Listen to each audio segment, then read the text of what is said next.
Now, as for the fetish,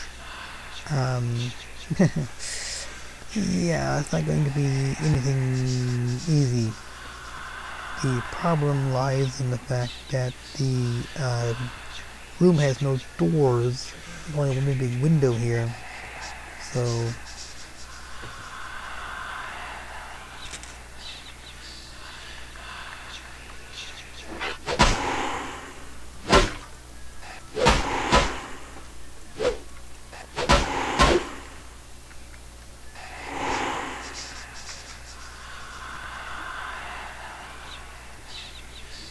I do this kind of quietly and stealthily. I hear a click, click, click of footsteps.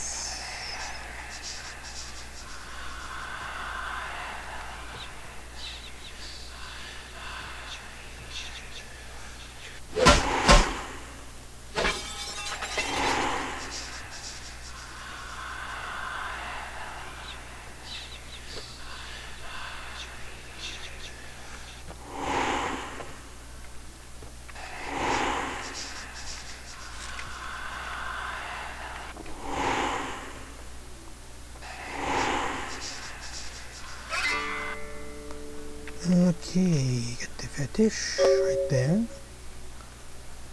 Can't use that.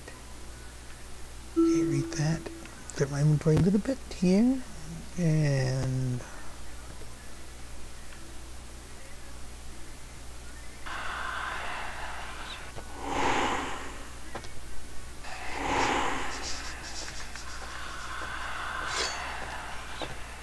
there he is. Let him go that way. I'm going to go this way, because the door I want to use is over here.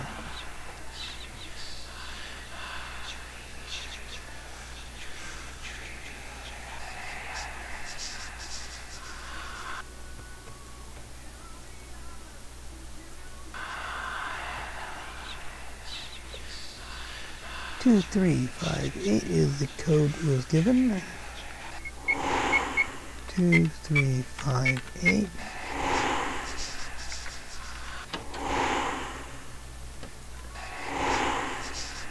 This card up here is the one that's really a pain in the ass when it comes to seeing through walls.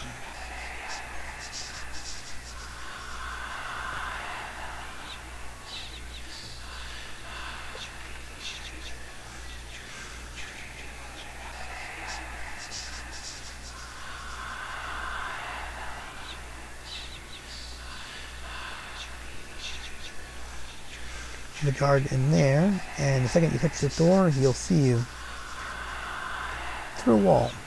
Go figure. No, didn't see me this time. Amazing.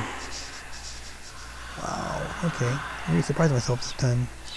Now these beams here are all solid, no flickering, nothing. How you get through there, cutting off the alarm. Well, take out your gun here.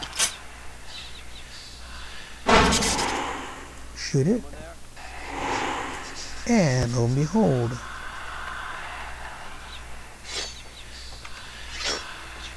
now start flickering. This way go off, move forward, wait, move on. Okay, no guard there, thankfully.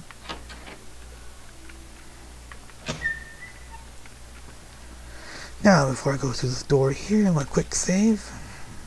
Not because it's a fight, because it's a long talking sequence with somebody. Open the door and go through. Oh, it's gone. They stole the sarcophagus. Ah. And look at Becket. I can't understand why someone would go through the trouble of stealing a box with a very ancient corpse. This city's not that dull. Becket, what are you doing here? I'm an archaeologist, so I thought I'd indulge in a quick study of this Ankaran Sarcophagus everyone's so riled up about. My guess, from what I've read about it, is that it's a mummified Mesopotamian king. I needed confirmation. What happened to the Ankaran Sarcophagus? Since it's missing, I'm inclined to believe it was stolen, or intentionally misplaced, if you like.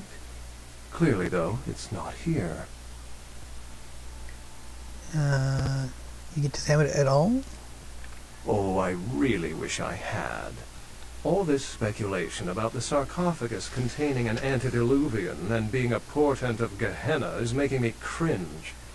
These are the kinds of ridiculous, superstitious assumptions I came here to debunk. Gehenna? Armageddon, doomsday, the end of all kindred. It's a common facet of most mythologies. Fear that the world will end. Many believe Cain and the antediluvians will return to consume or destroy all kindred. I wholeheartedly disagree. Why do you disagree? As I said, many cultures have the fear of some form of apocalypse. Kindred believed in these stories when they were human, and naturally carried them over into kindred myth. But it doesn't take a supernatural act to cause widespread destruction. Humans and kindred are just as capable of managing their own destruction as a deity. A self-realized Gehenna warrants more vigilance than a god-induced one, don't you agree? Such is my argument, which so frequently falls on deaf ears. Can you tell me more about Thin Bloods? Thin Bloods rarely exhibit features or powers of their clan, and many can't embrace. Some are even rumored to have reproduced. Many kindred are terrified that their weak blood heralds the dissipation of every bloodline. Somewhat of an ignorant reactionary response, don't you think? And the other side of Gehenna? What prophecy doesn't have vague apocryphal signs? Let's see. The usual ones cited are the appearance of Thin Bloods, Cain sightings, doom, gloom, that route. Cain? Cain is the biblical first kindred and founder of the mythological first city, Enoch, a place where kindred and kine coexisted. I believe Cain's a figure concocted to personify the transition from nomadic society to agrarian society. That myth, like most, has been twisted by time. Well, fascinating stuff. How long have you been studying the kindred lore? For 300 years I've been trying to determine the function of our existence, the kindred's role in the world. I'm not content to attribute it to some act of supernatural biblical vengeance. We exist for a reason, and if it takes another 300, I'll figure it out. Any thoughts? Predatory species, mutation of comic books, the evolution of human beings, young species. I can't say evolution because we're much dead. We're predatory species like lions, I must say. Yes, I've heard that theory before. It certainly seems plausible, but there's little proof to support it. Still, it's a better explanation than a divine sentence for manslaughter. I really don't know. Or I enjoy this life however it came about. Life's a splendid thing to indulge in. Pity we're dead. Well, my work here's stolen away into the night. Think I'll do the same. Goodbye, Becket.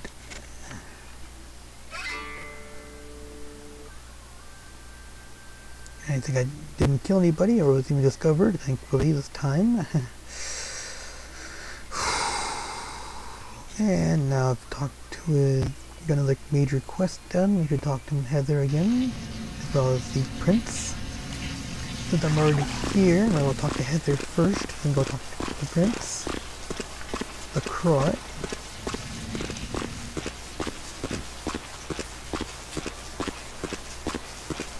Because the Croy will let us get into Hollywood now, finally.